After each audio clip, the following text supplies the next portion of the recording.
السلام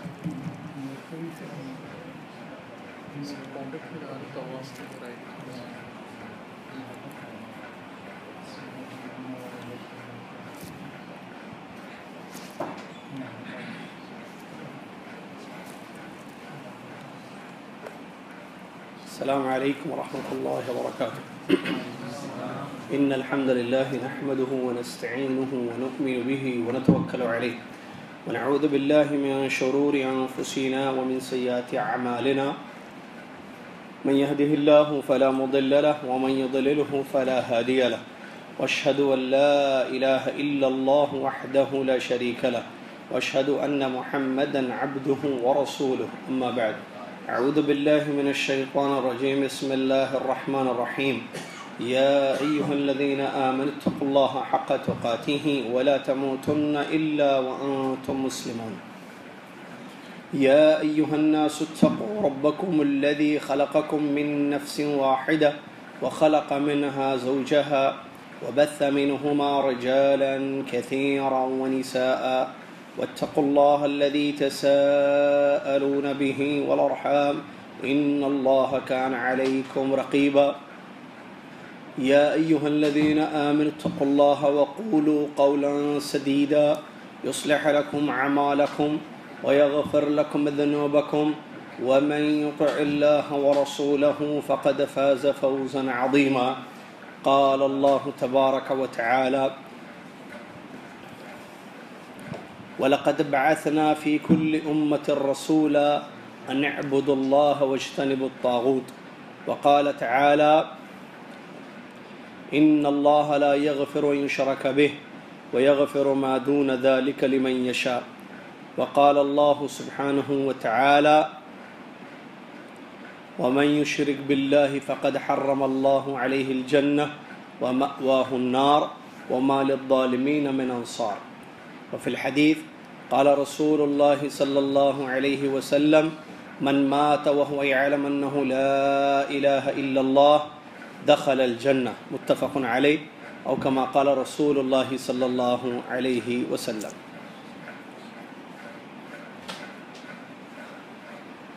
تمام تعریفیں ہر قسم کی بڑائی اور کبریائی اسے ایک اللہ وحدہ لا شریک الہ العالمین احکم الحاکمین کے لیے ہے، جس اللہ تبارک و تعالیٰ نے یہ دنیا بنائی، اس میں ہم انسانوں کو پیدا کیا، پھر پیدا کرنے کے بعد یوں ہی نہیں چھوڑ دیا بلکہ ہماری تمام تر زندگی کی ضروریات کو ہم تک وہ پہنچا رہا ہے۔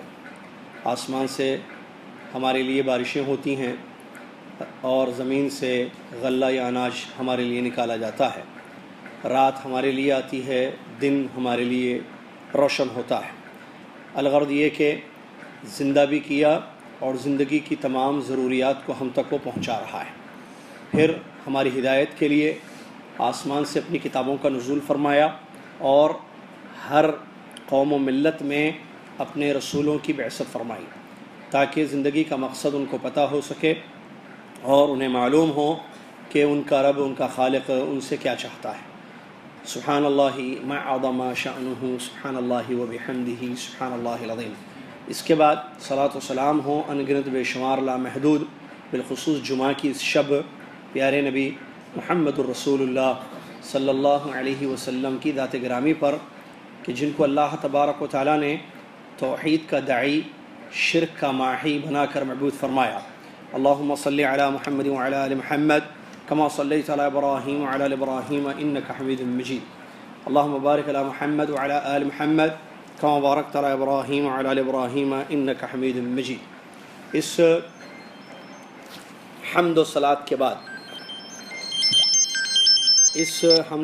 کے بعد جیسا کہ آپ تک اعلانات کے ذریعے یہ بات پہنچائی گئی ہے کہ یہاں آج انشاءاللہ ایک بہت ہی عقیدے کی اہم ترین کتاب کا درس شروع ہونے جا رہا ہے، تو یہ اللہ تبارک و تعالیٰ کا فضل و کرم ہے کہ اللہ تبارک و تعالیٰ ہم لوگوں کو اس بات کی توفیق دے کہ ہم عقیدہ پڑھیں اور عقیدہ سیکھیں اور عقیدے کو سمجھیں۔ اللہ سے دعا ہے کہ اللہ تبارک و تعالیٰ ہم سب کے دلوں میں اخلاص عطا فرمائے، اور جس مقصد کے تحت یہاں ہم جمع ہوئے ہیں، عقیدہ سیکھنا، سکھانا، سمجھنا، سمجھانا اور اس کے مطابق زندگی گزارنا، اللہ تعالی ہم سب کو اس میں کامیابی عطا فرمائے، آمین۔ عقیدہ یہ انسان کی زندگی کی اشد ترین ضرورت ہے۔ سب سے زیادہ انسان کو جس چیز کی ضرورت ہے وہ ہے عقیدہ۔ کھانا، پانی، سانس زندہ رہنے کے لیے ضروری ہیں، جیسا کہ ہم جانتے ہیں۔ ہم کھاتے ہیں، پیتے ہیں، سانس لیتے ہیں، سوتے ہیں، جاگتے ہیں، یہ سب زندہ رہنے کے لیے ضروری ہے، اور ان کی اہمیت ہماری زندگی میں ہے۔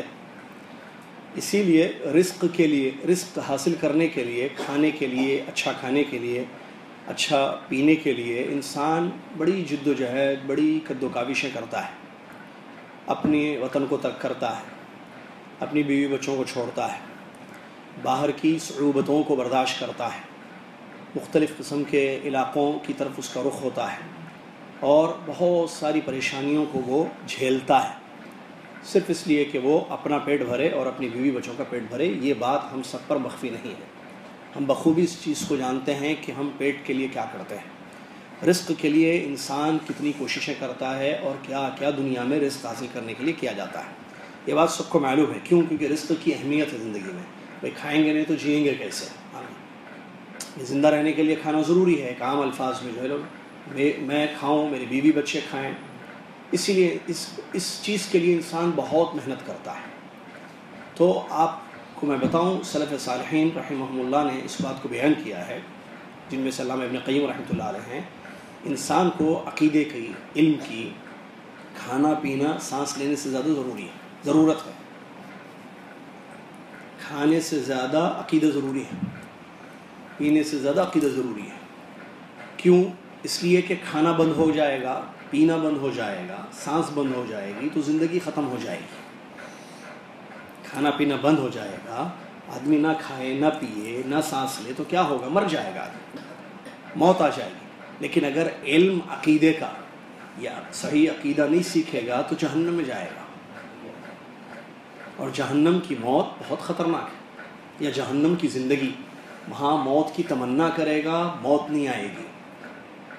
ہنالک دعوا ثبورا، قرآن میں اللہ کہتا ہے، لوگ تمنا کریں گے، آرزو کریں گے ختم ہو جائیں، موت آ جائے اور عذاب اور تکلیفیں ہم سے دور ہو جائیں جہنم میں، لیکن ان کو موت نہیں آئے گی۔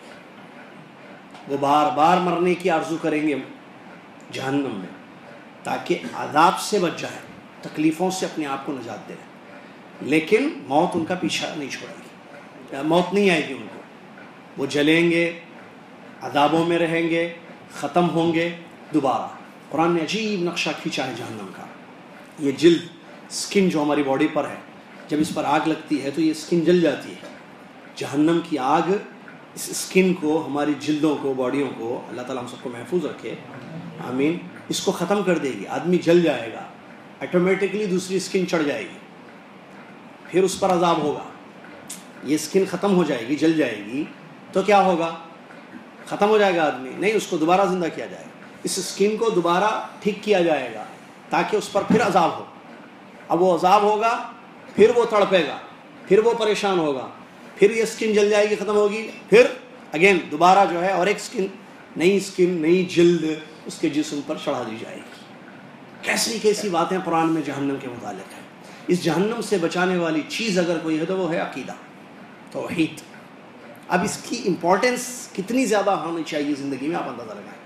کھانے پینے کے لیے آدمی کوشش کر رہا ہے، جس کھانے پینے پر زندگی کا دار و مدار ہے، رزق پر، پیسے پر زندگی کا دار و مدار ہے، اس کے لیے اتنی محنت ہو رہی ہے، اور یہ غلط نہیں ہے، اچھی چیز ہے کہ آدمی حلال کھائے، اپنی بیوی بچوں کو حلال کھلائے، اس کے لیے کوشش کرے۔ آپ دیکھیں صبح شام کیا ہو رہا ہے، صبح 8 بجے سے 6 بجے تک لوگ کہاں جاتے ہیں، چاہے گرمی ہو یا سردی ہو۔ بلکہ لوگ، آپ جانتے ہیں، عید کے دن بعد لوگوں کی ڈیوٹیاں ہوتی ہیں، خوشی کا ماحول ہے، گھر میں جو ہے خوشی ہے، بیوی بچوں کے ساتھ وہ وقت گزارنا چاہتا ہے، لیکن رزق کی یہ اہمیت ہے اس کی زندگی میں کہ اس دن بھی وہ نوکری کرنے جاتا ہے. ایئرپورٹ والے ایئرپورٹ پہ جاب کرنے جاتے ہیں, ہاسپٹلس میں ڈاکٹروں کو بلایا جاتا ہے تو وہ وہاں چلے جاتے ہیں. بعض لوگوں کی نوکریاں اس دن بھی ہوتی ہیں, جمعہ چھٹی کا دن ہے لیکن اس دن بھی بعض دفعہ بلایا جائے تو اس وقت بھی جاتے ہیں لوگ, کیونکہ ان کی زندگی میں رزق کی اہمیت ہے. عقیدے کی اہمیت ہماری زندگی میں کتنی ہونی چاہیے؟ جس عقیدے کا دار و مدار جنت اور جہنم پر ہے. جنت اور جہنم کا دار و مدار عقیدے پر ہے, کیونکہ بغیر عقیدے کے, بغیر ایمان باللہ کے کوئی آدمی جنت میں نہیں داخل ہو سکتا ہے.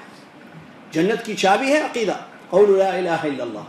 نبی علیہ الصلوۃ والسلام نے فرمایا مفتاح الجنہ قول لا الہ الا اللہ, جنت کی چابی لا الہ الا اللہ ہے. تو لا الہ الا اللہ عقیدہ ہے, کلمہ توحید ہے, کلمہ شہادت ہے. تو عقیدہ نہیں سیکھے گا انسان تو اس کے پاس چابی نہیں ہوگی, مفتاح نہیں ہوگی. جب مفتاح نہیں ہوگی, چابی نہیں ہوگی تو جنت کے دروازے کیسے کھولے جائیں گے؟ جہنم کی آگ میں جائے گا. عمل صرف جنت میں نہیں لے جائے گا. عمل شرک سے پاک ہو تو جنت ملے گی. عمل قبول ہوگا کب؟ جب شرک سے پاک ہوگا. کیا مشرکین مکہ یا اس سے پہلے اللہ تعالیٰ نے مختلف قوموں میں پیغمبروں کو بھیجا ہے, کیا وہ لوگ عمل کرتے تھے یا نہیں کرتے تھے؟ ایک بات, آج کی دنیا کے کافر, آج کی دنیا کے انسان عمل نہیں کرتے ہیں؟ عمل کرتے ہیں. جائیے دیکھیں کون عمل نہیں کرتا ہے, کون پوجا نہیں کرتا ہے, کون عبادتیں ورشپ نہیں کرتے ہیں. جائیے, کوئی گرجا گھر میں کرتا ہے, کوئی کہیں کرتا ہے, کوئی کہیں کرتا ہے. عمل کر, میں بات عمل کی کر رہا ہوں. عمل کیا جاتا ہے یا نہیں کیا جاتا ہے؟ کیا جاتا ہے. کیا ان کا عمل قبول ہو رہا ہے؟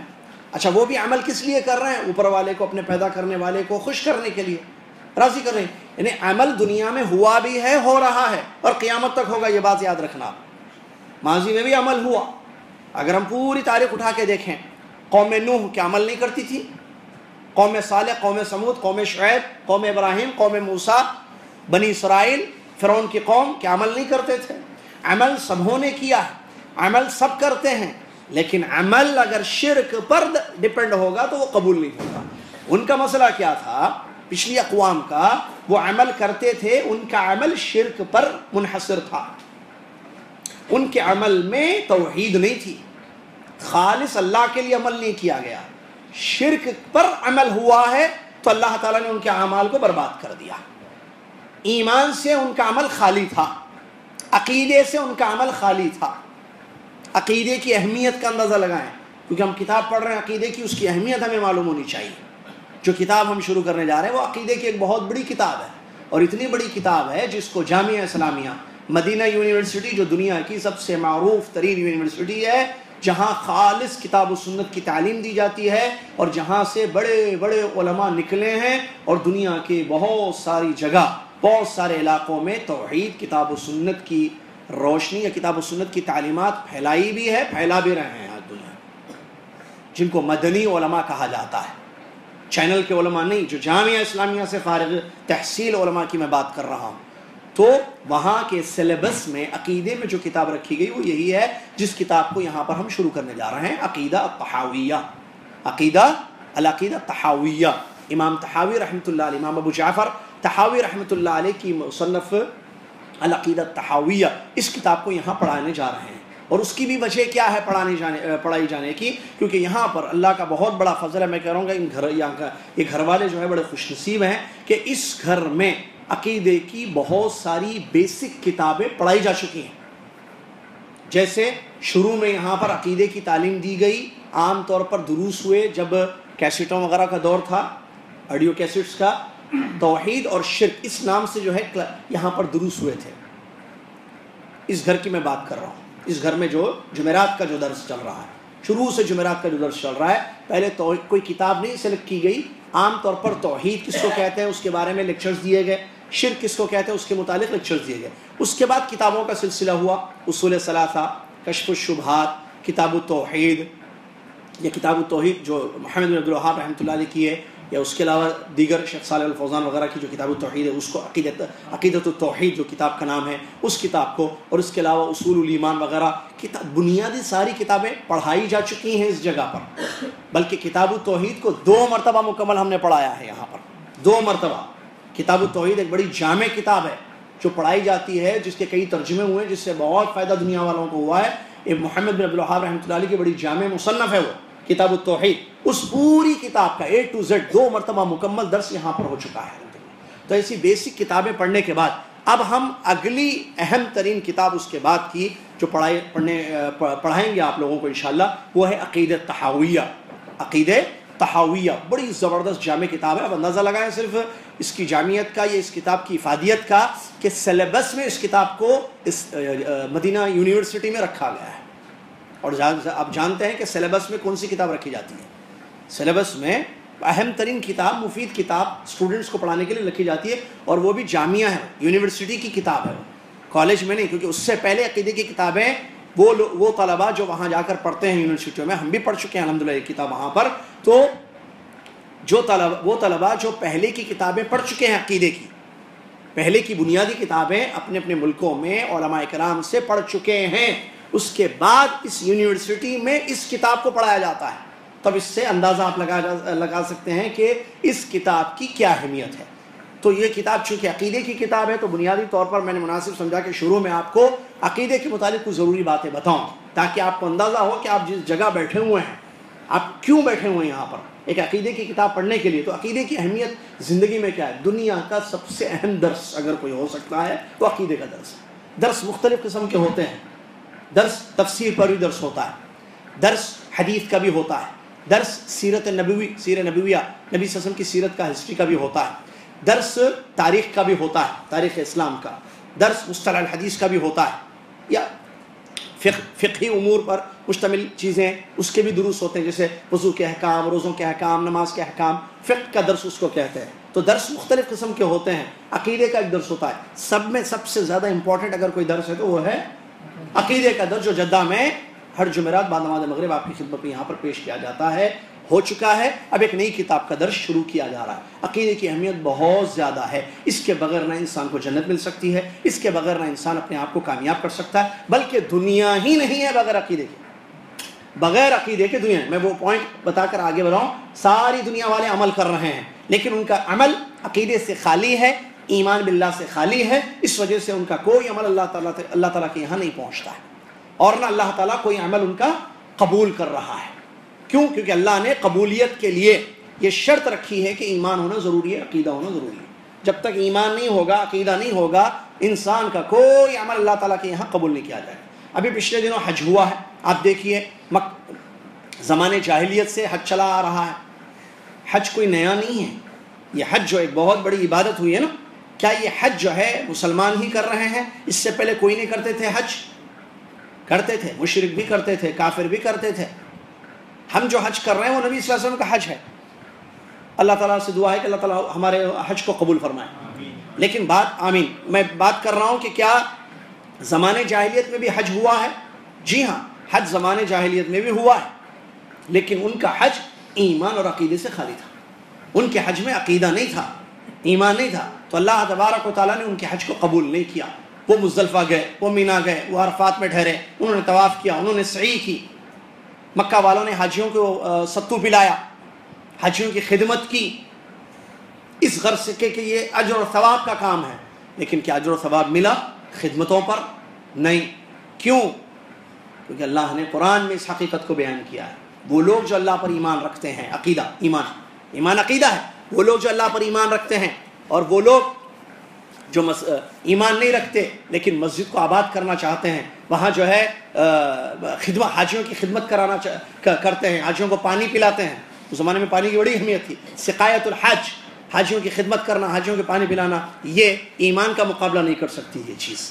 یہ ایک طرف، ایمان ایک طرف، جس کے پاس ایمان ہے اور عقیدہ ہے، اللہ تعالیٰ کے نزدیک اس کی جگہ ہے، یا اس کی اہمیت ہے، یا کہیں کہ اس کا مقام ہے۔ لیکن بغیر ایمان کے، بغیر عقیدے کے آپ جتنی چاہے دنیا میں لوگوں کی خدمت کر لیں، ان خدمات کا کوئی صلہ قیامت کے دن نہیں ملے گا۔ اندازہ لگائیے، سبحان اللہ۔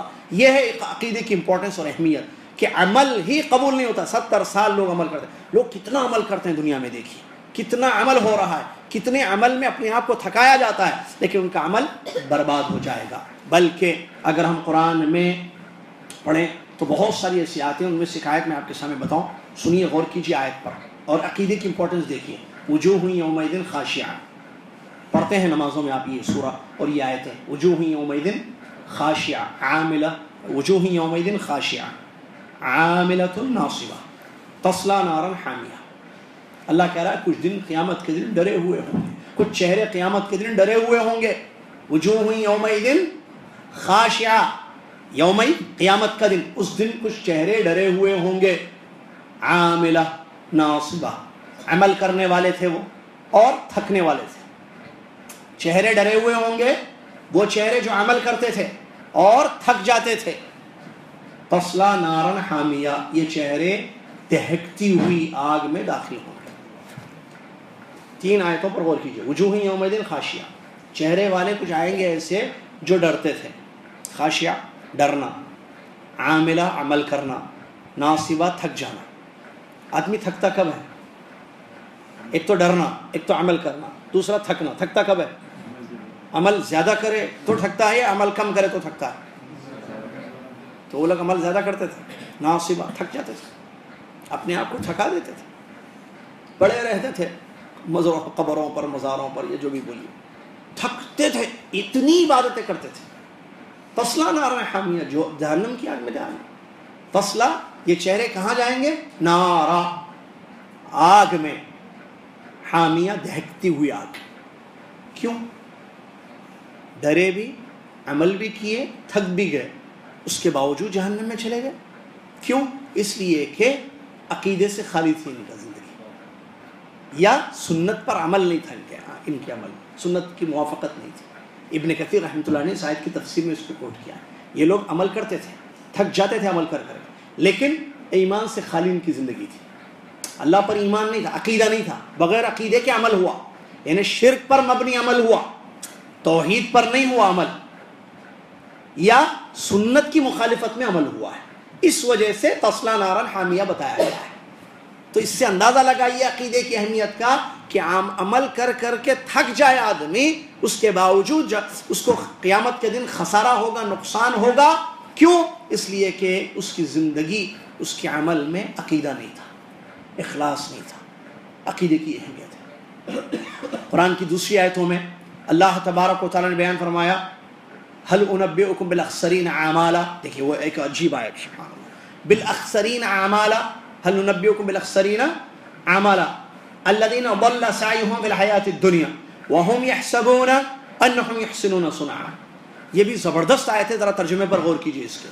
کہہ دیجیے نبی صلی اللہ علیہ وسلم لوگوں سے، کیا میں تمہیں نہ بتاؤں ان لوگوں کے بارے میں جو عمل کر کے سب سے زیادہ نقصان اٹھائیں گے؟ اخسرین اعمالا، اکثر اس میں تفضیل کا صیغہ ہے۔ عربی گرامر کے ہمارے اسٹوڈنٹ ہیں، ابھی کل منگل کی رات آپ نے اس میں تفضیل پڑھا ہے، اکبر، کبیر کا اکبر، صغیر سے اصغر، تو خاسر سے اخسر، خاسر نقصان اٹھانے والا، اخسر زیادہ نقصان اٹھانے والا، زیادہ لاس اٹھانے والا۔ اللہ تعالیٰ فرماتا ہے بالاخسرین اعمالا، ان لوگوں کے بارے میں کیا نہیں بتائیں آپ کو جو لوگ عمل کر کے سب سے زیادہ نقصان۔ ارے بھائی عمل نقصان کے لیے کیا جاتا ہے؟ پوائنٹ غور کیجئے، عمل فائدے کے لیے ہوتا ہے یا نقصان کے لیے؟ آدمی عمل کرتا تھا کہ فائدہ ہو اس کا یا خسارہ ہو؟ فائدہ ہو نا۔ یہاں کیا بتایا جا رہا ہے؟ کچھ لوگ ایسے ہیں جو عمل کرتے ہیں اور سب سے زیادہ خسارہ اٹھاتے ہیں، سب سے زیادہ خسارہ۔ نمبر 2 آگے کی آیت، الذین ضل سعیہم، ضل سعیہم فی الحیاۃ الدنیا۔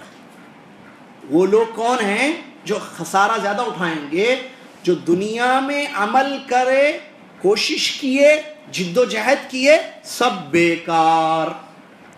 اللہ کہہ رہا ہے ضل سعیہم، سعی ان کی کوشش، سعی یعنی کوشش، کیا کوشش؟ عمل، کوششیں، محنت، جد و جہد، یہ سب کیا ہو گئی؟ ضل، رائے گاں، بیکار، ضائع۔ وَهُمْ يَحْسَبُونَ أَنَّهُمْ يُحْسِنُونَ صُنْعًا، اور وہ یہ سمجھتے تھے کہ ہم بہت اچھا عمل کر رہے ہیں۔ وہ کیا سمجھتے تھے کہ ہم عمل کر رہے ہیں۔ تو کون لوگ ہیں یہ؟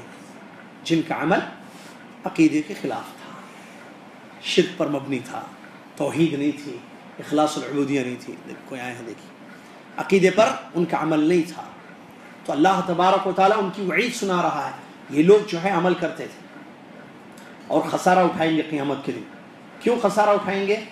اس کی وجہ اچھا صرف خسارہ نہیں اٹھائیں گے بلکہ اور مزید نقصانات ان کے بتائے جا رہے ہیں کہ وہ ان کی ساری جد و جہد، ان کی ساری کوششیں ضائع ہو گئی، بیکار ہو گئی دنیا میں، اور وہ یہ سمجھتے تھے کہ ہم بہت اچھا عمل کر رہے ہیں.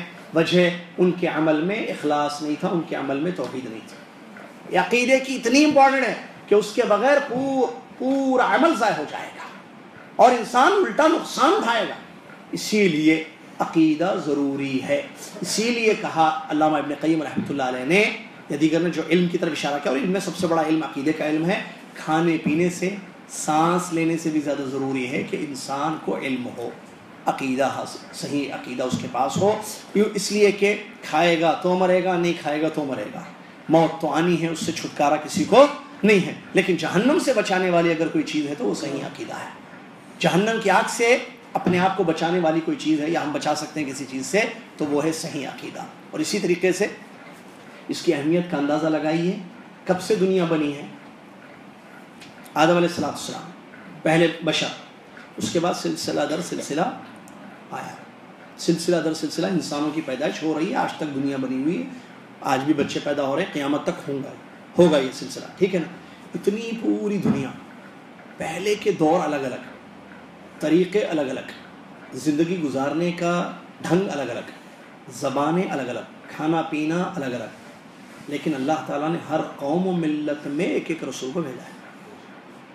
اللہ نے قرآن میں فرمایا وَلَقَدْ بَعَثْنَا فِي كُلِّ أُمَّةٍ رَسُولًا، ہر امت میں ہم نے ایک پیغمبر کو بھیج دیا. کتنی امتیں آئیں؟ بے شمار امتیں، یعنی قوم. ہم بھی ایک امت ہے. ہم کون سی امت ہے؟ امت ہے محمد. ہم آخری امت ہے. اب ہمارے بعد کوئی امت دنیا میں آنے والی نہیں ہے. ہماری طرف جو نبی بھی بھیجا گیا وہ بھی لاسٹ ہے، معلوم نا. اور سبحان اللہ، اس امت کی خوش نصیبی دیکھیے، اور وہ بھی عقیدہ صحیح ہوتی ہے وہ چیز. کیا آخر میں نبی صلی اللہ علیہ وسلم حدیث نحن الاخرون واولون، ہم آخر میں ہیں اور پہلے ہیں. وہ کیسے؟ لاسٹ اینڈ فرسٹ کیسے ہو سکتا ہے؟ یا تو فرسٹ ہوگا یا تو لاسٹ ہوگا. We are last and first. ترجمہ اس کا لاسٹ دنیا میں آنے کے اعتبار سے، فرسٹ جنت میں جانے کے اعتبار سے.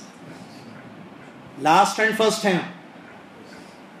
لاسٹ دنیا میں آئے لیکن جائیں گے قیامت کے لیے جنت میں فرسٹ. بغیر عقیدے کے جنت میں جائیں گے. عقیدے کی اہمیت دیکھیے سبحان. تو اللہ تعالیٰ نے ہر قوم میں ایک رسول کو بھیجا، ہر قوم میں. تو اب دیکھیے پیغمبر پہلے رسول کون ہے دنیا کے؟ پڑھ چکے ہیں پچھلی کتابوں میں. نوح علیہ السلام. پہلے رسول نوح، آخری رسول محمد صلی اللہ علیہ وسلم. کتنے ان کے بیچ میں رسول آئے؟ بہت سارے. کیا سب کی زندگیاں ایک جگہ تھیں؟ سب کے طریقے ایک تھے؟ سب الگ الگ ہیں. اور ٹیکنالوجی کا دور تھا. نوح علیہ السلام کے دور میں ٹیکنالوجی تھی. پلین سے جا کے درس دے کے آتے تھے نوح علیہ السلام. پتا ابراہیم علیہ السلام جب خانہ کعبہ میں تھے، ٹھیک ہے، وہاں جو تعمیر ہو رہی تھی تو کیا پورا لائٹ اور ایئر کنڈیشن کی روشنی ہو رہی تھی. وہ دور الگ ہے نا. ابراہیم صاحب دور سب کے الگ الگ ہیں، ٹھیک ہے، طریقے سب کے الگ الگ ہیں، لیکن تمام پیغمبروں کو ایک چیز کے لیے بھیجا گیا. اسی لیے اللہ کے نبی صلی اللہ علیہ وسلم کیا فرماتے ہیں؟ ہم جو انبیاء ہیں کیا ہیں؟ ہم سب بھائی ہیں، اللتی بھائی. کیا ہیں؟ اللتی بھائی. تمام ہم سب انبیاء، ہمارے ابا ایک ہیں، مائیں الگ الگ ہیں. لفظی ترجمہ ہے حدیث کا. ہمارا ابا ایک ہے، ماں سب کی الگ الگ. کیا مطلب کیا ہے اس کا؟ لفظی ترجمہ میں بتا. مطلب اصل ہمارا کام ایک ہے. ہم سب اللتی بھائی کیسے ہو گئے؟ ہم سب کی اصل ایک ہے. ہم سب توحید کی دعوت دینے کے لیے آئے، عقیدے سدھارنے کے لیے آئے قوموں کے، لیکن سب کے طریقے عبادت الگ الگ. اس سے عقیدے کی اہمیت کا اندازہ لگائیے. وہ جو نوح علیہ السلام کے دور کے لوگ تھے، ان لوگوں کو بھی عقیدہ سدھارنے کے لیے نوح کو بھیجا گیا علیہ السلام. اور یہ جو امت ہے آخری کی، ان کے عقیدے سدھارنے کے لیے پیارے نبی محمد رسول اللہ صلی اللہ علیہ وسلم کو بھیجا گیا. تو تمام پیغمبروں کی بعثت کا بیسکلی ریزن ایک ہی رہا. کیا ہے وہ؟ ان اعبدوا اللہ واجتنبوا الطاغوت. آپ اٹھائیے 12واں پارہ، اٹھائیے قرآن. قوموں کا ذکر اللہ نے وَاذْكُرْ أَخَاهُمْ عَادًا وَاذْكُرْ أَخَاهُمْ هُودًا. یاد کرو اپنے بھائی کو، اپنے بھائی یاد کرو ان کے بھائی عاد کو، یاد کرو ان کے بھائی ہود کو، یاد کرو ان کے بھائی ثمود کو علیہ الصلوۃ والتسلیم. اللہ نے الگ الگ پیغمبروں کا نام لیا اور کہا ہم نے ان کو ان کی قوم کے پاس بھیجا، ان کو ان کی قوم کے پاس بھیجا. کیوں بھیجا؟ تاکہ وہ اپنی قوم کو یہ کہیں کہ ایک اللہ کی عبادت کرو، اس کے ساتھ کسی کو شریک عقیدہ. تمام پیغمبر بنیادی دعوت کیا دیے؟ عقیدہ. تو اس سے عقیدے کی اہمیت معلوم ہوتی ہے ہمیں کہ ہر پیغمبر عقیدے کی دعوت لے کر آئے. تو عقیدہ کتنا ضروری ہے بھائی. ہر پیغمبر عقیدے کی دعوت. اس کے بعد پہلے ان کے عقیدے کو ٹھیک کیا گیا, ان کو توحید کی دعوت دی گئی. اس کے بعد جو ان کے سوشل پرابلمس تھے ان پرابلمس کو سالو کیا گیا. کام ناپ تول میں کہیں کمی پائی گئی, کہیں جو ہے لواطت جیسے گندے کام کیے گئے, کہیں کچھ اور تھا, تو ان کے برائیوں کو دور کرنے کی بعد میں وہ کیا گیا, پہلے عقیدے ٹھیک کیے گئے. کیونکہ یہ صحیح تو سب صحیح, یہ صحیح تو سب صحیح. عقیدہ جس کا صحیح ہو جائے اس کا عمل بھی ٹھیک ہو سکتا ہے. لیکن عقیدہ گڑبڑ ہو, عمل کو ٹھیک کرنے کی کوشش کی جائے, جو آج کل بہت سارے لوگ دعوت کے نام پر کرنے کی کوشش کرتے ہیں, تو یہ بات بالکل غلط ہے. یہ انبیاء کا اسلوب ہی نہیں ہے, یہ انبیاء کی دعوت ہی نہیں ہے کہ آپ پہلے عمل ٹھیک کرو. بھائی کسی کی نماز آپ ٹھیک کرنے جا رہے ہو, کسی کی جو ہے طور طریقہ اس کی حلیہ ٹھیک کرنے کو جا رہے ہو, اور اس کا عقیدہ ٹھیک نہیں ہے. اصل مسئلہ عقیدہ ہے. کیونکہ بڑی بیماری جب ہوتی ہے تو ڈاکٹر بڑی بیماری کا پہلے علاج کرتا ہے. کسی کو کینسر ہو جائے تو اس کے پھوڑے پھنسی کو ٹھیک کرنے کی کوشش ڈاکٹر کرے تو وہ پاگل ڈاکٹر بولا ہے, اس کو ڈاکٹر تصور نہیں کیا جائے گا. بھائی پھوڑے سے کچھ نہیں ہوگا, یہ معمولی سا زخم پیر کا آپ کی جان نہیں لے گا. لیکن کینسر جو آپ کے بلڈ میں یا جس کو بھی جسم میں جو کینسر یا لنگس میں آ چکا ہے, وہ کینسر آپ کی جان لے گا. اس کو ٹھیک کرنا ہمارے لیے بہت ضروری ہے, اس کا علاج پہلے ضروری ہے. اسی لیے پیغمبروں نے کیا کیا, اصل بیماری جو اصل خطرناک بیماری شرک ہے اس کو ٹھیک کرنے کی کوشش کی, اس کو ٹھیک کیا. اور یا اللہ کی توفیق سے, اللہ کی مہربانی سے اس کے بعد جو دوسرے پرابلمز ان کے اندر اجتماعی بیماریاں یا اخلاقی گراوٹ یا اخلاقی جو خرابیاں ان قوموں میں پائی گئیں, ان کو ٹھیک کرنے کی کوشش کی ہے. لیکن اصل بنیادی چیز شرک تھا, اور یہی سلسلہ اللہ کے نبی محمد صلی اللہ علیہ وسلم تک رہا. ہمارے نبی صلی اللہ علیہ وسلم بھی وہی دعوت لے کر آئے. تو اس کا اندازہ لگائیے عقیدے کی کتنی اہمیت ہے, جس عقیدے کو ہم معمولی سمجھتے ہیں. نہ اسکولوں میں وہ پڑھایا جاتا ہے, نہ سلیبس میں ہے. میں بھی اسکول میں پڑھ چکا ہوں 9th کلاس تک, آپ نے بھی اسکول میں پڑھا. 9th کلاس تک عقیدہ نہیں معلوم تھا, لفظ عقیدہ سنا ہی نہیں. میں انگلش میڈیم 9th کلاس تک میں پڑھ چکا ہوں, عقیدہ لفظ سنا نہیں تھا. میں اسکولوں میں نہیں, کالج میں نہیں, یونیورسٹیوں میں نہیں, عقیدہ لفظ نہیں معلوم ہے ہمارے بچوں کو. چہ جائے کہ انہیں تفصیلات اس کی پتہ چلے, اصل بنیادی چیز ہی نہیں معلوم. عقیدہ کیا, واٹ عقیدہ بولتا ہے, کیا مطلب عقیدہ, نیا ورڈ ہے یہ, نہ سلیبس میں ہے, نہ گھروں میں جو ہے عقیدے کی تعلیم دی جاتی ہے, نہ عقیدے کی کتابوں کا مطالعہ کیا جاتا ہے, نہ جو ہے عقیدے کے دروس ہوتے ہیں, یا ہوتے ہیں تو شریک ہم نہیں ہوتے. ہمارے پاس اس کی اہمیت نہیں ہے. ہمارے پاس میتھمیٹکس کی اہمیت ہے, ہمارے پاس فزکس کی اہمیت ہے. ہمارا بچہ 500 ریال ضرور دیں گے. حارث بھائی 1 ریال نہیں لیتے آپ سے, گھر والے 1 ریال درس کے لے لیتے ہیں. کبھی لیے کسی آنے والے درس سے, کیا ہو بھائی آپ عقیدہ پڑھنے آ رہے ہیں ہمارے گھر میں, آپ جو ہے 100 ریال دے کے آئیے. واللہ وہ 1000 ریال لیں تو کم ہے. وہ میری بات نہیں کر رہا ہوں میں, 1000 ریال لے میں تو کم ہے. کیونکہ میں مثال میں اس کی امپورٹنس اس سے زیادہ ہے. یہ چیز جہنم سے بچانے والی ہے, لیکن ہماری زندگی میں اس کی اہمیت نہیں ہے. دعوت دی جاتی ہے, ریکارڈنگ ہوتی ہے, میسیجز جزاک اللہ خیر بھیجے جاتے ہیں کہ آئیے بھائی درس ہو رہا ہے. عقیدے کا دنیا والوں کو اہمیت ہی نہیں ہے. وہ سمجھتے ہیں اللہ کو تو مانتے نا, عقیدے کا مطلب بنیادی کیا ہے, ایک اللہ ہے نہیں, اللہ ایک ہے. ہم بولتے اللہ ایک ہے, رسول ایک ہے, جمعہ پڑھتے ہیں, رمضان کے روزے رکھتے ہیں, بس ختم. ہم درگاہ پہ جا کے سجدہ نہیں کرتے, ختم, جنت پکی. ایسا ہے کہ عقیدہ پورا یہی ہے کہ اللہ ایک ہے. تو مشرک تو بولا اللہ ایک ہے, پھر وہ کیوں جہنم میں چلا گیا؟ کافر نے بھی تو بولا اللہ ایک ہے. آپ کیا گاڈ از ون کا عقیدہ نہیں ہے زمین پر؟ آج سب کا پربھو ایک ہے, سب کا بھگوان ایک ہے, کیا عقیدہ نہیں ہے یہ؟ آج اس سرزمین پر کیا یہ عقیدہ نہیں ہے؟ کتنے لوگ کہتے ہیں سب کا مالک ایک ہے, سب کا مالک ایک ہے, سب کا بھگوان ایک ہے, گاڈ از ون, یہ عقیدہ ہے. تو پھر وہ لوگ کیوں غلط ہے؟ مسلمانوں کا عقیدہ کیا؟ تو عقیدہ اصل تو وہ نہیں ہے جس کو دے کر جس کے لیے آپ کو مجھ کو پیدا کیا گیا ہے, یا جس کی امپورٹنس شروع در سے اب تک آپ کی خدمت میں پیش کی جا رہی ہے, یا پیغمبروں کی بعثت جس لیے ہوئی, آسمان سے کتابوں کا نزول جس عقیدے کے لیے ہوا, وہ یہ عقیدہ نہیں ہے کہ اللہ ایک ہے. یہ تو سب مانگتے ہیں, یہ تو فطرت ہے, یہ تو فطرت ہے کہ سب کا مالک اللہ ایک, سب کا مالک اللہ ہے, سب کا خالق اللہ ہے, سب کا رازق اللہ ہے. اصل تو توحید الوہیت ہے, جس کی تفصیلات ہم عقیدے میں پڑھیں گے انشاءاللہ. اصل وہ ہے. تو عقیدے کو پڑھنا بہت ضروری ہے. یہ صرف اتنا کہ چلو اللہ ایک ہے بولنا کافی نہیں ہے. لا الہ الا اللہ کا معنی اللہ ایک نہیں ہے. اللہ کس چیز میں ایک ہے؟ اللہ خالق ہے لا الہ الا اللہ کا معنی, اللہ رازق ہے لا الہ الا اللہ کا معنی, اور حکومت زمین پر اللہ کی چلنا, جیسا کہ بعض لوگوں کا عقیدہ ہے, یہ ہے میننگ لا الہ الا اللہ کا. غلط ہے, غلط ہے یہ بالکل. یہ وہ بولے گا, وہ سمجھے گا جس نے عقیدہ نہیں پڑھا ہے. تو اس بات کی اہمیت کا اندازہ لگائیں عقیدہ زندگی کی اصل ترین ضرورت ہے. اور اس کے بعد کیوں ہم عقیدہ پڑھیں؟ ایک سوال آپ اپنے آپ سے، میں کیوں جاؤں یہ حارث بھائی کے گھر پہ درس میں؟ عقیدے میں کیوں جاؤں؟ میں کیوں عقیدہ طحاویہ پڑھوں؟ میں کیوں عقیدہ سیکھوں؟ اس لیے کہ میرے بھائی آج دنیا میں عقیدے میں بگاڑ پیدا ہو چکا ہے. ہمارے نبی صلی اللہ علیہ وسلم عقیدے کی تعلیم دے کر چلے گئے دنیا کو، لیکن وہ عقیدہ صاف عقیدہ تھا، خالص عقیدہ تھا، کتاب و سنت سے ماخوذ عقیدہ تھا اور بالکل سلیس عقیدہ تھا، اس میں کوئی گڑبڑ نہیں تھی. لیکن بعد میں لوگوں نے عقیدے میں خرابی پیدا کی. یہ بات ذہن میں رکھیں. پہلے عقیدے صحیح تھے. ہمارے نبی صلی اللہ علیہ وسلم جو عقیدہ چھوڑ گئے اپنی امت کو، قرآن اور حدیث، تو قرآن سے جو عقیدہ ملا، حدیثوں سے جو عقیدہ ملا، وہ خالص عقیدہ تھا، اچھا عقیدہ تھا، صحیح عقیدہ تھا. بعد میں ابلیس اور شیطان اور اس کے کارندے، انہوں نے مل کر لوگوں کے عقیدوں میں بگاڑ پیدا کرنے کی کوشش کی. یہ بات یاد رکھیے، بگاڑ پیدا کرنے کی کوشش کی. اب جب بگاڑ ہو گیا، اس کے بعد بگاڑ ہو گیا عقیدے میں، اب بولا جانے لگا کہ نہیں اللہ سنتا نہیں ہے، اللہ دیکھتا نہیں ہے. پھر بولا جانے لگا نہیں اللہ کا ہاتھ نہیں ہے، اللہ اترتا نہیں ہے.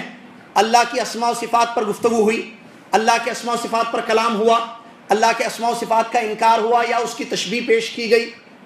اس قسم کے عقیدے اور بھی بہت سارے عقیدوں میں بگاڑ آیا. تو پھر ضرورت پیدا ہوئی کہ عقیدے کی تصحیح کی جائے. صحیح جب چیز خراب ہو جائے تو اس کو ٹھیک کیا جاتا ہے، صحیح ہے یا نہیں ہے. گھر کی کوئی چیز، الماری ہے، اگر یہ خراب ہو جائے، یا اے سی ہے یہ خراب ہو جائے، اچھا لے کر آئے تھے اس کو، چل رہا تھا، کول کر رہا تھا، ٹھنڈک پہنچا رہا تھا، جب اس میں بگاڑ پیدا ہو جائے تو عقل مند گھر والوں کا یہ کام ہوتا ہے کہ فوراً اس کی مرمت ہو، فوراً اس کو ٹھیک کیا جائے. کانٹیکٹ ہوتا ہے، چاہے رات ہو یا دن ہو. گرمی ہو رہی ہے، اے سی اپنا کام کرنا چھوڑ دیا ہے، یا اس میں خرابی پیدا ہو چکی ہے، تو اس اے سی کو ٹھیک کرنے کے لیے، یا گاڑیاں ہیں ہمارے اس میں کسی قسم کی خرابی پیدا ہو جائے، وہ ہیٹ زیادہ کرنے لگے یا آواز کرنے لگے یا بار بار رک جائے یا عجیب و غریب قسم کی آوازیں انجن سے آنا شروع ہو جائیں، تو آدمی فوراً اس کی مرمت کی طرف توجہ دیتا ہے، اس کو ٹھیک کرنے کی کوشش کرتا ہے. حالانکہ گاڑی سے زندگی نہیں ہے، گاڑی کے بغیر بھی زندگی ہے. لیموزین میں بھی روزانہ جا سکتا ہے آفس کو، یا ساتھی کے ساتھ بہت سارے لوگ جاتے ہیں سب مل کر، حالانکہ استطاعت رہتی ہے خریدنے کی، لیکن 4-5 مل کے جو ہے ایک گاڑی میں جاتے ہیں، 4-5 لوگ مل کے ایک گاڑی میں جاتے ہیں. تو ویسے بھی زندگیاں گزاری جاتی ہیں، تو اس کی مرمت اور اس کو ٹھیک کرنے کی کوشش کی جاتی ہے. اور یہ عقل مندی ہے کہ چیز جب خراب ہو جائے تو آپ اس کو ٹھیک کیجیے، ورنہ وہ چیز اور بگڑ سکتی ہے اور وہ چیز آپ کی جان بھی لے سکتی ہے. گاڑی میں آگ بھی لگتی ہے. ہم نے گاڑیاں ایسے راستے میں دیکھی خط سری پہ جن میں آگ لگ گئی اور لاش اندر پڑی ہوئی تھی. دیکھا نہیں دیکھا آپ نے؟ یہ گاڑیوں کی خرابی کو ٹھیک نہ کیا جائے تو وہ گاڑیاں جان لیوا ثابت ہو سکتی ہیں. اے سی ٹھیک نہ ہو جائے تو گھر میں خسارہ ہو سکتا ہے، گھر میں نقصان ہو سکتا ہے. اسی لیے آدمی چوکنا ہوتا ہے، آدمی فوراً اس کی مرمت یا اس کی اصلاح کی طرف توجہ دیتا ہے. اور یہ صحیح ہے اور یہی دانشوری ہے، یہی عقل مندی ہے. جب معمولی سی چیزوں کو ٹھیک کرنے کی ہم کوشش کرتے ہیں، عقیدہ اتنا بڑا مسئلہ ہے جس کا تعلق جنت اور جہنم سے ہے، جب اس میں خرابی پیدا ہو گئی، اللہ کے نبی صلی اللہ علیہ وسلم کے بعد لوگوں نے اس میں خرابی پیدا کی. جہمیہ آئے، قدریہ آئے، معتزلہ آئے، اشاعرہ آئے، جنہوں نے جو ہے خراب کیا. یہ شیطان لگا ہوا ہے، ذہن میں رکھیے. آپ جانتے ہیں نا سورہ بقرہ کی آیتوں میں یہ بات بیان کی گئی کہ اللہ تبارک و تعالیٰ نے اللہ تبارک و تعالیٰ سے ابلیس نے مہلت مانگی. اللہ تعالیٰ سے ابلیس نے مہلت مانگی کب تک؟ الی یوم یبعثون، کہ مجھے قیامت تک زندہ رکھا جائے تاکہ میں لوگوں کے عقیدے کو، لوگوں کو جہنم کی دعوت دوں. وہ جہنم کی دعوت دے رہا ہے، اس کو مہلت دی گئی. اللہ کی طرف سے حکمت، آزمائش ہے بندوں کے لیے، یا بندوں پر آزمائش ہے کہ وہ ابلیس کی بات سن کر اپنے عقیدے بگاڑ کر اپنے عمل کو خراب کرتے ہوئے جہنم میں جائیں گے، یا اللہ کی بات سن کر وہ اللہ کی بنائی ہوئی جنت کے مستحق بنیں گے. یہ بندوں کو آزمایا جا رہا ہے. پوری دنیا ایگزامینیشن ہے، ایگزام ہال میں ہم ہیں سب. اب اس میں جس نے اپنے عقیدے کو ٹھیک کر لیا، عمل کو ٹھیک کر لیا، وہ کامیاب ہے، اور جس نے اپنے عقیدے کو بگاڑ لیا، عمل کو خراب کر لیا، وہ ناکام ہے. ایک تو اللہ کے ماننے والے، اللہ کے بندے ہیں، یا شیطان کے ماننے والے دوسرے دنیا میں پائے جاتے ہیں. کوئی تیسرے قسم کا آدمی آپ کو نہیں ملے گا. اس سے پہلے بھی یہ بات میں نے. تو جب بگاڑ پیدا ہو گئی اور شیطان جب اپنا کام کر رہا ہے تو اب اس کو جہنم میں جانا ہے، کیونکہ اس نے اللہ کے حکم کی نافرمانی کی تھی. تو جہنم میں لے جانے والی سب سے بڑی چیز کیا ہے؟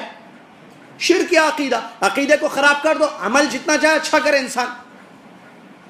اللہ تعالیٰ کے یہاں شرط کیا ہے قبولیت کی؟ عمل. اللہ نے قرآن میں پیغمبروں کا ذکر کیا. معلوم ہے ایک آیت وَلَوْ أَشْرَكُوا، 13-14 پتہ نہیں کتنے پیغمبروں کا نام لیا اللہ نے. پیغمبروں کا پیغمبروں کا، اور فرمایا وَلَوْ أَشْرَكُوا، اگر یہ لوگ بھی شرک کریں گے لَحَبِطَ عَنْهُمْ مَا كَانُوا يَعْمَلُونَ، ان کے سارے اعمال برباد ہو جائیں گے۔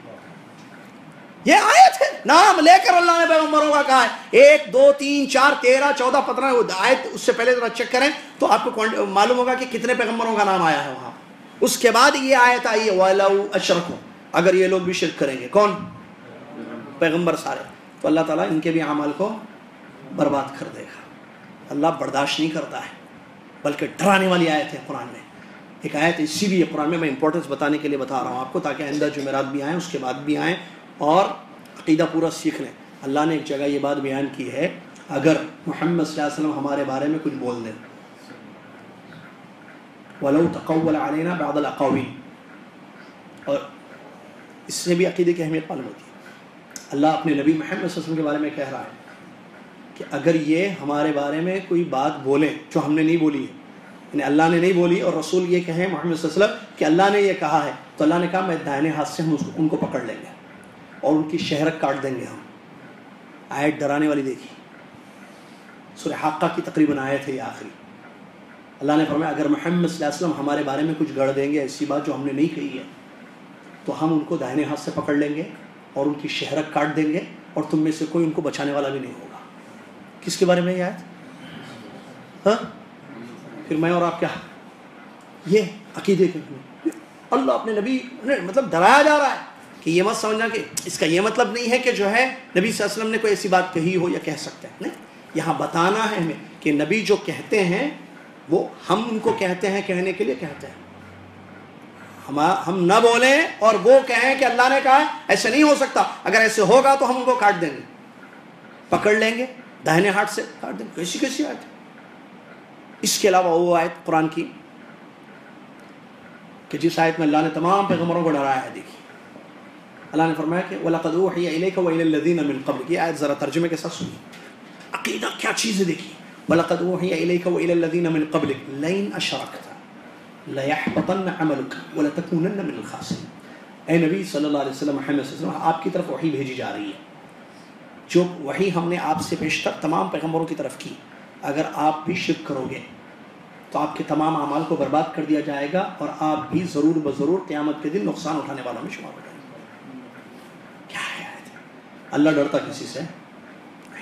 یہ ہے عقیدہ جو ہمارے پاس، جس کی امپورٹنس نہیں، اہمیت نہیں۔ تو میرے بھائی، اللہ کا بڑا فضل و کرم، اللہ نے نبی صلی اللہ علیہ وسلم کو توفیق دی، نبی صلی اللہ علیہ وسلم کی محنت اور جد و جہد اللہ جزائے کر دے ہمارے نبی محمد صلی اللہ علیہ وسلم کو۔ ہم جتنی دعا دیں گے کم ہی ہیں ہمارے نبی صلی اللہ علیہ وسلم، انہوں نے ایک خالص صافی عقیدہ دنیا والوں کے سامنے پیش کیا، اللہ کے بارے میں، اللہ کی ذات کے بارے میں، اللہ کے افعال کے بارے میں، اللہ کے اسماء و صفات کے بارے میں، اللہ کے حقوق کے بارے میں۔ اس میں گڑبڑا ہو چکی ہے، یاد رکھنا یہ بات بہت پہلے ہو چکی ہے۔ اب اس کو ٹھیک کرنے کے لیے کتابیں لکھی ہوئی ہیں، ٹھیک کرنے کے لیے دعوت۔ کیوں؟ نبی تو چلے گئے محمد صلی اللہ علیہ وسلم، اب اس کے بعد عقیدے میں بگاڑ پیدا ہو چکا ہے، اس عقیدے کو کون ٹھیک کرے گا؟ تو ان کے وارثین کا یہ کام ہے، ان کے وارثین کا یہ کام ہے۔ وارث ہیں ان کے ہمارے نبی محمد صلی اللہ علیہ وسلم کے۔ نبی صلی اللہ علیہ وسلم کے تو بیٹے نہیں تھے، بیٹے جو ہے فوت ہو چکے تھے بچپن میں، بیٹیاں زندگی گزاری، فاطمہ رضی اللہ عنہا، جانتے ہیں آپ، 4 بیٹیاں، رقیہ، ام کلثوم رضی اللہ عنہا وغیرہ، ٹھیک ہے۔ تو پھر وارث کون ہیں؟ علماء۔ نبی صلی اللہ علیہ وسلم نے فرمایا کہ العلماء ورثۃ الانبیاء، علماء انبیاء کے وارث ہیں، اور انبیاء نے ان کو دینار درہم کا وارث نہیں بنایا، علم کا وارث بنایا۔ تو یہ وارثین وہ کام کر رہے ہیں شروع سے اب تک، عقیدوں کی اصلاح۔ جو بگاڑ ہو گیا نا عقیدے میں، اس کو ٹھیک کرنا۔ اب اس کے لیے کیسے ٹھیک کرنا عقیدہ؟ پڑھا کر، سمجھا کر، کتابیں لکھ کر، دروس دے کر، مختلف شکلوں سے عقیدے کی تصحیح کی جا رہی ہے۔ اس میں جو ہے اللہ جزائے خیر دے، اللہ رحم فرمائے، امام طحاوی، امام ابو جعفر الطحاوی رحمہ اللہ کو، انہوں نے بھی اس سلسلے میں یہ بہت جامع کتاب لکھی ہے، العقیدہ طحاویہ۔ یہ بھی کتاب ہے، جیسے اس کے علاوہ کتابیں ہیں عقیدے کی جو ہم پڑھ چکے ہیں، اصول ثلاثہ، کشف و شبہات، کتاب التوحید۔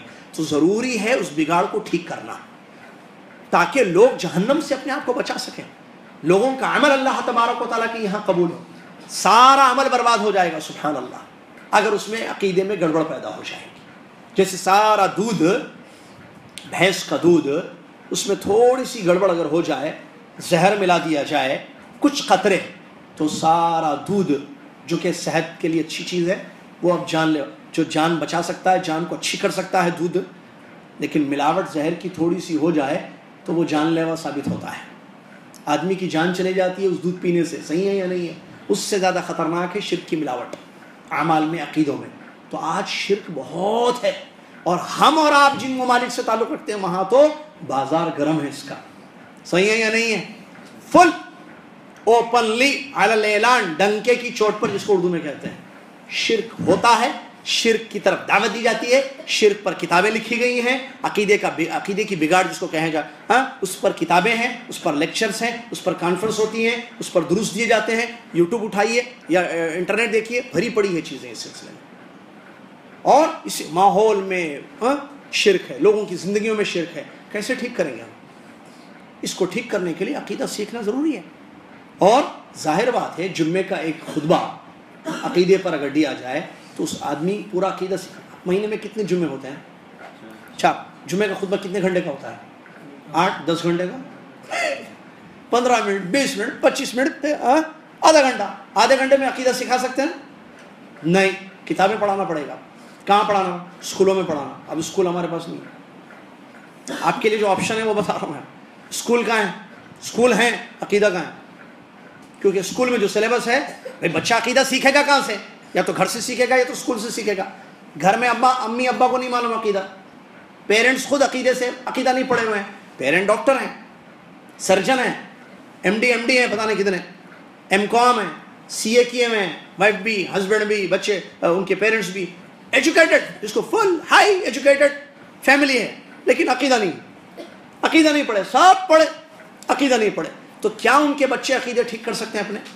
نہیں. تو پھر پڑھانا پڑتا ہے, سمجھانا پڑتا ہے. کہاں پڑھانا؟ اسکول بھیجیں گے, ٹھیک ہے, اسکول بھیجتے ہیں ہم, اسکول بھیجتے ہیں, لیکن اسکول میں کیا تعلیم ہوتی ہے اس کی؟ نہیں.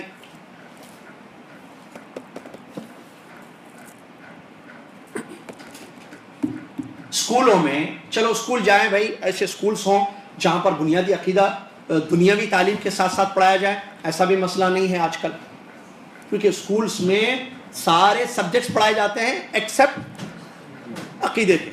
بچوں سے پوچھئے, بچے اسکول جاتے ہیں, سب کے بچے جاتے ہیں, بھائی سبجیکٹ کون سے ہیں آپ کے؟ لاؤ بکس لاؤ, دیکھیے اوپر سبجیکٹس کے نام ہوتے ہیں نا, سائنس, فزکس, کیمسٹری. بھلے پتہ نہیں آج کل کے بچوں کی طرح دیکھنا پڑے گا کتابیں. میں پرانا ہی بولتا ہوں ہمیشہ, آج کوئی نئے بھی ہوں گے, کمپیوٹر سائنس سے پتہ نہیں کیا کیا ہے. اس میں سب سبجیکٹ سے کرو, پورا بک, جو بکس وہ دیتے ہیں نا, پتہ نہیں خریدتے ہیں, لاتے ہیں, جو بھی ہے, تو اس میں عقیدے کی کوئی بک نظر آتی ہے کیا؟ نہیں. پھر اب بچہ کہاں سے سیکھے گا عقیدہ؟ اب کم سے کم دروس تو شریک ہوں, ایسے دروس دیے جائیں ویکلی, جہاں پورا سال بھر, یہ کتاب شروع کر رہے ہیں ہم, تو سال بھر ویکلی دروس ہوں گے, تو انشاءاللہ اس سے عقیدہ سیکھے گا بچہ, اپنے آپ کو جہنم سے بچائے گا, اور اپنے اعمال کو ٹھیک کرے گا, اپنے رب کو پہچانے گا, اپنے رب کا حق کما حقہ ادا کرے گا. اسی لیے اس کی اہمیت بہت زیادہ ہے. میں کہہ رہا ہوں نا, اس کی کوئی فیس نہیں ہے, یہ فری آف وہ ہے کلاسز, ٹھیک ہے, اس کی کوئی فیس نہیں ہے, اور فیس رکھ بھی نہیں سکتے. کیا رکھیں گے عقیدے کی فیس؟ بھائی کیسے رکھیں گے؟ نہیں رکھ سکتے عقیدے کی فیس. ہم 1000 ریال رکھیں گے تو بھی کم ہے, ہم 10,000 ریال رکھیں گے تو کم ہے. وہ سارا سونا آپ کی بیگم کا لا کے رکھ دیجیے ان کے پاس, پورا عقیدہ پڑھ لیجیے, سال بھر چلے جائیے بولے تو وہ بھی کم ہے. میں ایسے ہی بتا رہا ہوں, کوئی ایسے, یعنی اس کی کیا ویلیو کیا ہے اس کی؟ کچھ بھی نہیں ہے, نہیں کر سکتے. موسیٰ علیہ السلام نے اللہ سے کہا تھا, اللہ تعالیٰ مجھے خاص دعا سکھا جو میں مانگوں اور تجھ کو یاد کروں. تو موسیٰ علیہ السلام سے اللہ نے کہا تھا کہ قل لا الہ الا اللہ, آپ لا الہ الا اللہ پڑھیے. تو موسیٰ علیہ السلام نے کہا یہ تو سارے بندے پڑھتے ہیں, عقیدے کی اہمیت کا اندازہ لگائیے, سارے بندے پڑھتے ہیں. تو اللہ تعالیٰ نے فرمایا, سنو اے موسیٰ, ترازو کے ایک پلڑے میں 7 آسمان اور اس میں بسنے والے میرے علاوہ 7 زمین اور اس میں بسنے والے رکھ دیے جائیں ترازو کے ایک پلڑے میں. دوسرے پلڑے میں کلمہ لا الہ الا اللہ رکھ دیا جائے, لمالت بہن لا الہ, یہ جو ہے بھاری ہو جائے گا, یہ ہلکے ہو جائے گا. اتنی بڑی چیز ہے عقیدہ بھائی, اتنی بڑی چیز ہے, اس کی کیا وہ مثال. لہٰذا اس کو غنیمت سمجھے کہ اللہ تعالیٰ مجھے اور آپ کو توفیق دے کہ ہم پڑھیں اور پڑھائیں. اور میں آپ کے سامنے جو درس دے رہا ہوں, عقیدہ پڑھا رہا ہوں, عقیدہ کس سے لے یہ بھی اہم ہے, عقیدہ کہاں سے لے یہ بھی اہم ہے, عقیدہ کی تفصیلات بہت اہم ہیں. عقیدہ لینا ہو تو قرآن اور حدیث اور سلف صالح سے لینا پڑے گا. امت قرآن سے صحیح عقیدہ ہمیں ملے گا، حدیثوں سے صحیح عقیدہ ہمیں ملے گا، اور سلف صالحین نے جیسے عقیدہ سمجھا ویسے پڑھا. میں نے ہندوستان میں مالیگاؤں میں 8 سال کا علم حاصل کیا، 8 سال 8 ایئرس میں پڑھا، ٹھیک ہے. اور اس کے بعد مدینہ یونیورسٹی میں جو ہے 5 سال ہم نے تعلیم حاصل کی، 8 5 13. اس کے بعد یہ عقیدہ آپ کو پڑھا رہا ہے، ٹھیک ہے. ایسے نہیں بیٹھے ہوئے پڑھانے کے لیے آپ کو. یہ 13 ایئرس یا 12 ایئرس کے بعد 13 ایئرس سمجھے تو اس کی تعلیم ہے. اس کے بعد آپ کے سامنے یہ چیز پیش کی جا رہی ہے جو ہم پڑھ چکے ہیں. اچھا یہ تو کالج میں ہے یا مدرسوں میں جو ہم نے پڑھا ہے، مدرسے میں اور یونیورسٹی میں. اس کے علاوہ حرم کے دروس ہم شریف، جس میں ہمارے استاد فضیلۃ الشیخ عبد المحسن بدر العباد حفظہ اللہ، آج بھی اللہ تعالیٰ ان کی حفاظت ہے، جو پتہ نہیں 25 سال سے حدیث شریف کا درس دے رہے ہیں. انہوں نے ہمیں کلیے میں ہمارے کالج میں عقیدہ پڑھایا، توحید کا، عقیدۃ التوحید انہوں نے پڑھایا ہے. ہم کو عقیدہ پڑھاتے تھے کلیۃ الشریعہ میں، سیکنڈ ایئر میں ہم کو عقیدہ پڑھایا وہ پورا. اور اس کے علاوہ مسجد نبوی کے دروس پابندی کے ساتھ میں ہمارے ہندوستانی طلباء اور پاکستانی طلباء جو ہیں ان کے ساتھ جو ہے شریک ہوتا تھا شیخ کے درس میں، جو اللہ آج بھی وہ درس دیتے ہیں اس زمانے سے اب تک، اور اس سے پہلے بھی 25-30 سال سے وہ درس دے رہے ہیں. کافی ضعیف ہو چکے ہیں، اللہ تعالیٰ ان کی عمر دراز فرمائے، اللہ تعالیٰ ان کی حفاظت فرمائے. مدینے کے سب سے بڑے سب کے عالم ہوا فضیلۃ الشیخ عبد المحسن بدر العباد حفظہ اللہ. چلیے تو اس کے بعد آپ کی خدمت میں ہم پیش ہیں تاکہ جو ہے اس عقیدے کی کتاب کو ہم پڑھیں، جو بڑی شاندار کتاب ہے. امام طحاوی رحمۃ اللہ علیہ نے اس کتاب کو تصنیف کیا ہے. ان کے بارے میں کچھ 1-2 مختصر سی باتیں. ان کا مکمل نام کون ہے؟ جس کتاب کو ہم پڑھیں گے وہ کون سی کتاب ہے؟ عقیدہ طحاویہ. یاد رکھنا، عقیدہ طحاویہ جو بک ہم پڑھیں گے یہاں پر، عقیدہ طحاویہ. تو یہ کتاب کس نے لکھی ہے؟ یہ کتاب لکھنے والے ابو جعفر احمد بن محمد بن سلامہ بن سلمہ بن عبد الملک بن سلمہ بن سلیم بن سلیمان بن جواب الازدی الطحاوی رحمہ اللہ ہے. یہ نسبت ان کی جو الطحاوی ہے تو یہ ایک گاؤں مصر میں ایجپٹ پہ تھا، وہاں سے ان کا تعلق تھا، اس لیے امام طحاوی کہا جاتا ہے. ورنہ ان کا نام ابو جعفر ان کی کنیت تھی. ابو جعفر میں نے بتایا جو کنیتیں ہوتی ہیں، جیسے صحابہ کی ابو ہریرہ، ابو بکر وغیرہ کنیتیں تھیں. احمد ان کا نام ہے، ان کے والد کا نام محمد ہے، احمد ابن محمد. آپ یعنی امام طحاوی کے نام سے مشہور ہے، جیسے امام بخاری مشہور ہے، ٹھیک ہے. ان کا نام دوسرا محمد بن اسماعیل تھا لیکن مشہور ہو گئے امام بخاری سے، جانتے ہیں نا. تو ویسے امام طحاوی کے نام سے یہ مشہور ہے. کتاب کا نام کیا ہے؟ عقیدہ طحاویہ. اور رائٹر کا نام، مصنف کا نام امام طحاوی، شارٹ میں بس یاد رکھنے کے، امام طحاوی رحمۃ اللہ علیہ. آپ کی پیدائش مصر میں سن 239 239 ہجری کو آپ کی پیدائش ہوئی مصر میں. اس کے بعد بچپن میں آپ نے بنیادی تعلیم حاصل کی، اور خصوصاً ایک بہت بڑے عالم دین جو ان کے ماموں تھے اسماعیل بن یحییٰ المزنی رحمۃ اللہ علیہ. امام مزنی رحمۃ اللہ علیہ مشہور گزرے ہیں، جو امام شافعی رحمۃ اللہ علیہ کے شاگردوں میں ہیں.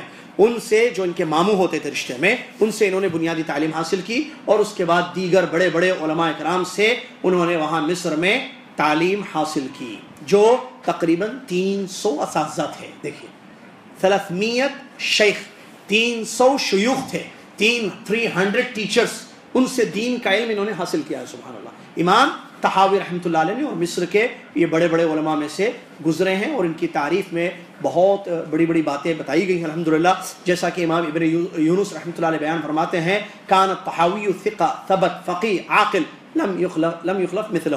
امام طحاوی رحمۃ اللہ علیہ بہت بڑے ثقہ تھے، بہت اچھے اور ثابت قدم یا ثبت، بہرحال بہت بڑے عالم، فقیہ عالم تھے، بڑے عقل مند اور ذہین تھے. ان کے جیسا کوئی نہیں گزرا ہے. اسی طریقے سے امام ذہبی رحمۃ اللہ علیہ نے اپنی کتاب تاریخ الکبیر میں امام طحاوی رحمۃ اللہ علیہ کے بارے میں بتایا ہے، الفقیہ المحدث الحافظ احد العالم وکان ثقہ ثبت فقیہا عاقلا.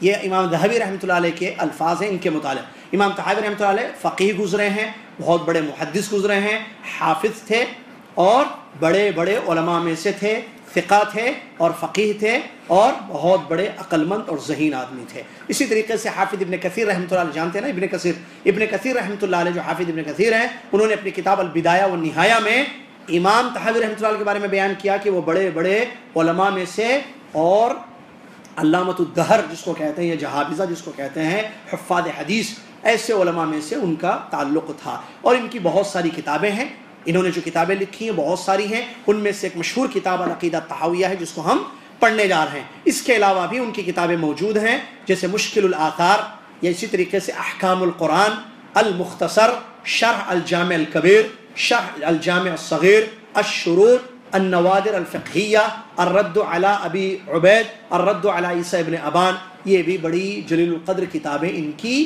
پائی جاتی ہیں جو انہوں نے تصنیف کی ہے۔ پھر آخر میں اتنی بڑی عظیم کارناموں کو علم حاصل کیا 300 اساتذہ سے، ٹھیک ہے، اور اس علم پر عمل بھی کیا اور اس علم کو پھیلایا۔ بڑی بڑی عقیدے کی یا قرآن کے متعلق کتابیں انہوں نے لکھی ہیں، تفسیر وغیرہ کے متعلق۔ اس کے بعد جو ہے ان کی وفات سن 321 ہجری جمعرات کی شب مصر میں ذی القعدہ کے مہینے میں امام طحاوی رحمۃ اللہ علیہ کی وفات ہوئی، اور ایک قرافہ یا قرافہ ایک علاقہ ہے وہاں پر مصر میں، وہاں پر ان کو دفن کیا گیا رحمۃ اللہ علیہ رحمتاً واسعہ۔ یہ ان کا مختصر تعارف آپ کی خدمت میں پیش کیا گیا ہے، جن کی کتاب العقیدہ الطحاویہ انشاءاللہ ہم شروع کرنے جا رہے ہیں آئندہ جمعرات سے باقاعدہ۔ آج کے درس میں آپ کی خدمت میں عقیدے کی امپورٹنس، اس کی اہمیت اور اس درس میں ہم کیوں آئیں، اس کا جواب آپ کو مل گیا، اور امام طحاوی رحمۃ اللہ علیہ کا مختصر تعارف بھی آپ کی خدمت میں پیش کیا جا چکا۔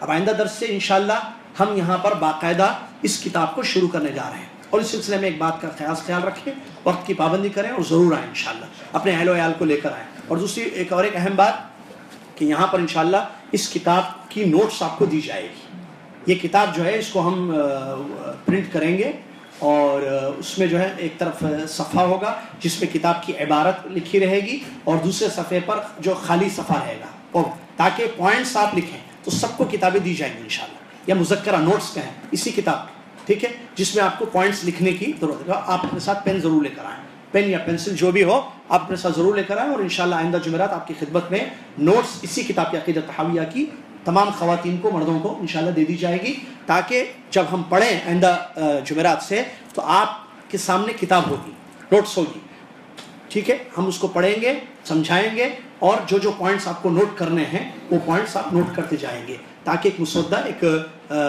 نوٹس اچھی عقیدے کی آپ کے پاس جمع ہو سکے۔ تو ایک کلاس کی شکل اس کو دے دی جا رہی ہے انشاءاللہ۔ تو اس بات کا خاص خیال رکھیں، آئندہ جمعرات سے جو ہے اپنے ساتھ قلم یا پین وغیرہ ضرور لے کر آئیں، اور کتاب آپ کو دی جائے گی، اور باقاعدگی کے ساتھ یہ کتاب کا درس شروع ہوگا۔ اسی پر میں اپنی بات کو ختم کرتا ہوں ایک دوسری بڑی خوشخبری آپ کی خدمت میں سنا کر، اور وہ یہ ہے کہ کل صبح جمعہ ہے، کل جمعہ ہمارے دعویٰ سینٹر کلو 14 پر، جہاں پر عقیدے کی ساری کتابیں بنیادی، جس کا یہاں بھی ذکر ہو چکا ہے، پڑھائی جا چکی ہیں، کل ایک نئی کتاب وہاں عقیدے کی پڑھائی جا رہی ہے، اور وہ ہے عقیدہ واسطیہ، شیخ الاسلام ابن تیمیہ رحمۃ اللہ۔ یہ دو بڑی بڑی کتابیں ہیں، یاد رکھنا، عقیدہ طحاویہ تھرسڈے، عقیدہ واسطیہ اس کا نام کیا ہے جو کل پڑھیں گے وہاں پر، عقیدہ واسطیہ۔ اگر آپ یہ پڑھ لیں گے، وہ پڑھ لیں گے، آپ خود دعا دیں گے، آپ کو خود معلوم ہو جائے گا کہ کیا پڑھ رہے ہیں آپ۔ وہ شیخ الاسلام ابن تیمیہ کی کتاب ہے، جانتے ہیں شیخ الاسلام ابن تیمیہ کون ہے؟ عقیدہ واسطیہ، زبردست کتاب ہے وہ بھی، جیسے یہ عقیدہ طحاویہ ہے، وہ عقیدہ واسطیہ ہے۔ تو جمعرات اور جمعہ آپ ہم کو دے دیجئے، ہم انشاءاللہ آپ کو عقیدہ دیں گے، پورا جمعرات نہیں، پوری جمعہ نہیں، جمعرات مغرب سے عشاء تک دے دیجئے آپ، جمعہ 9:15 بجے سے 11 بجے تک کا ٹائم دے دیجئے مارننگ۔ گاڑی ہے ٹھیک ہے، گاڑی نہیں ہے آئیے، اڑ کر آئیے، چل کر آئیے، تیرتے ہوئے آئیے، کیسے بھی آئیے آپ دعویٰ سینٹر پہ آئیے۔ صبح کوئی ٹریفک نہیں ہوتی ہے، کل آپ کی آفس نہیں ہے، آپ کا اسکول نہیں ہے، بچوں کا، عورتوں کو پکانے کا کام نہیں ہوتا ہے، صبح 9 بجے سے 11 بجے تک کچھ بھی نہیں ہوتا ہے سوائے ایک کام کے، سونا۔ اس سونے کی قربانی اگر آپ عقیدے کے لیے دے سکتے ہیں تو چھوڑ دیجئے سونا، 9 سے 11 بجے تک۔ جمعہ کے بعد سو جائیے، جمعہ کے بعد، جمعہ کی نماز کے بعد کھانا کھا کے سو جائیے، عصر کی نماز کے بعد چائے پی کر پھر مغرب تک سو جائیے، مغرب سے پھر عشاء تک سو جائیے، اپنی نیند بعد میں کمپلیٹ کیجئے، صبح 9 سے 11 ہم کو دے دیجئے آپ انشاءاللہ۔ تو مجھے پوری امید کی جاتی ہے کہ آپ لوگ وہاں کل صبح تشریف لائیں گے، اور عقیدہ واسطیہ انشاءاللہ وہاں پر شروع کریں گے۔ وہاں پر کیا کتاب ہے وہ بھی دیکھیے، کل آئیے، سنیے، آپ آئیں یا نہ آئیں، کل کلاس وہاں ہونے والی ہے۔ جزاکم اللہ خیر، امید کہ آپ آئیں گے انشاءاللہ۔ جزاکم اللہ خیر۔ کفارۃ المجلس پڑھ لیں، سبحانک اللہم و بحمدک، اشہد ان لا الہ الا انت، استغفرک۔